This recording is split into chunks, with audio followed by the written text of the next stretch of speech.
ராஜஸ்தான் பாலைவனத்துல குல்தாரான்னு ஒரு கிராமம் இருக்கு. இதை பேய் கிராமம்னு சொல்றாங்க. ஏன்னா 200 வருஷத்துக்கு முன்னாடி ஒரே ராத்திரியில அந்த ஊர் மக்கள் எல்லாரும் மாயமா மறைஞ்சு போயிட்டாங்க.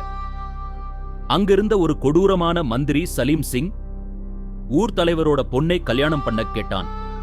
மானத்தை காப்பாத்திக்க அந்த ஊர் மக்களும் சுத்தி இருந்த 83 கிராம மக்களும் எதுவுமே எடுத்துக்காம ராத்திரியோட ராத்திரியா ஊரை காலி பண்ணிட்டு போயிட்டாங்க. போகும்போது இனிமே இந்த மண்ணுல யாரும் வாழ முடியாதுன்னு சாபம் விட்டுட்டு போனாங்க. அது பலிச்சிருச்சு. இன்னைக்கு வரைக்கும் அங்க யாராலையும் குடியேற முடியல. ஏன் கவர்மெண்டே இங்க ராத்திரி யாரையும் தங்க விடுறதில்ல. ராத்திரி ஆனா விசித்திரமான சத்தங்கள் கேக்குதாம். நீங்க பேய நம்புவீங்களா? தைரியமா இந்த ஊருக்கு ராத்திரி போவீங்களா? கமெண்ட்ல சொல்லுங்க. லைக் அண்ட் சப்ஸ்கிரைப் பண்ணுங்க கிறிஸ் கதைகள்.